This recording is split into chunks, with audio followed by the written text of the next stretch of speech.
Every year in rural America, we're asked to plan out our lives based on an assumption of numbers that we can't control. Let me give you a few examples.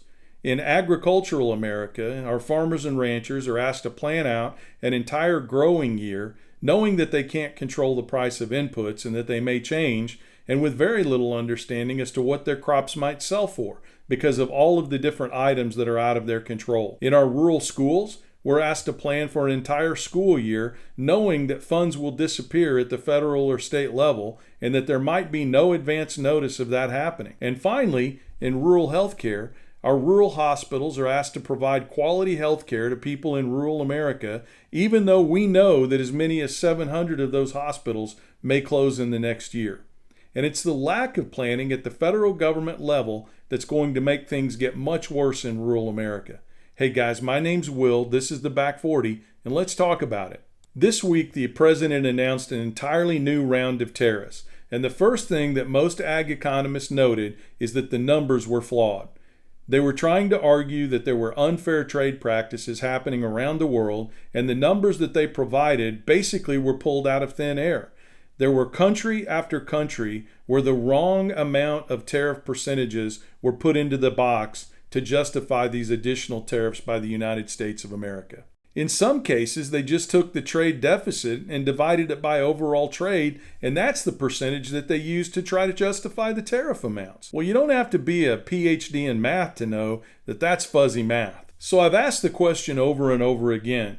If we place all these tariffs around the world and American agriculture is the place where countries can strike back the quickest, they're going to do so.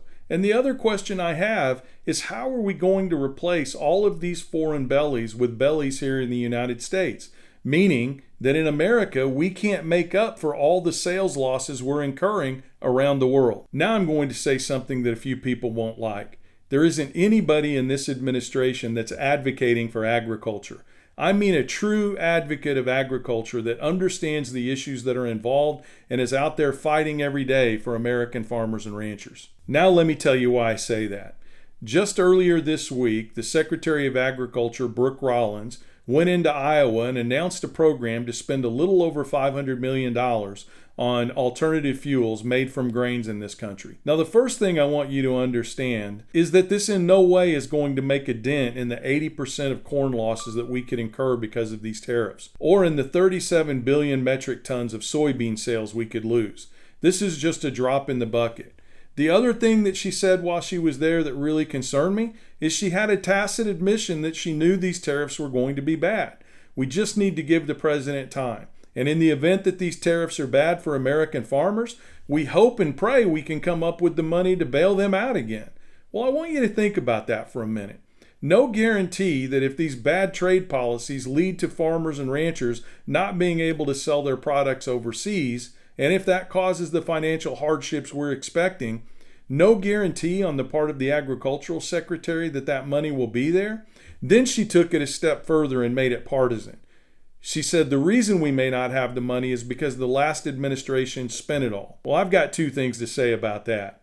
You absolutely don't understand how the process works, or you're being intentionally ingenuous to make that statement. First, the reason why the last administration had to spend so much money on bailouts is because the tariffs were so bad that the bailouts weren't just put in place for the last year of the Trump administration. We had to extend those forward for the first 2 years of the Biden administration as well. And the second thing I'm going to tell you is that at any given time, the executive branch can go to the Congress and ask for additional funds to make up for these subsidy program losses that we've incurred.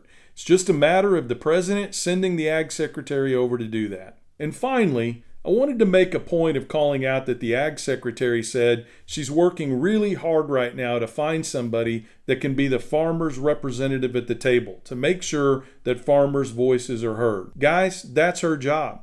Every time the ag secretary sits down at a table anywhere in the United States or around the world, her primary job is to advocate for American farmers and ranchers. She should be fighting on the side of us, not on the side of Liberation Day tariffs that are going to devastate agriculture in rural America. So I've got a call to action for all of you out there, regardless of whether you're a Republican, a Democrat, or an independent.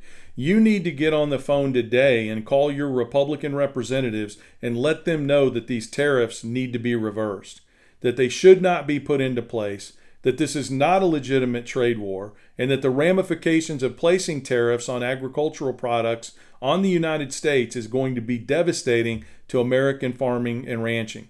We've already seen food futures going up. We've already seen the price of grain going down, and it's not going to get any better. This is going to lead to less diversification in our agricultural industry. It's going to lead to small family farms and ranches being swooped up by Wall Street investment companies. And it's going to lead to an environment where farm losses cannot be reversed or reincurred. So you've got to do the heavy lifting. It's time for all of us, regardless of political party, to stand up for rural America and do the right thing.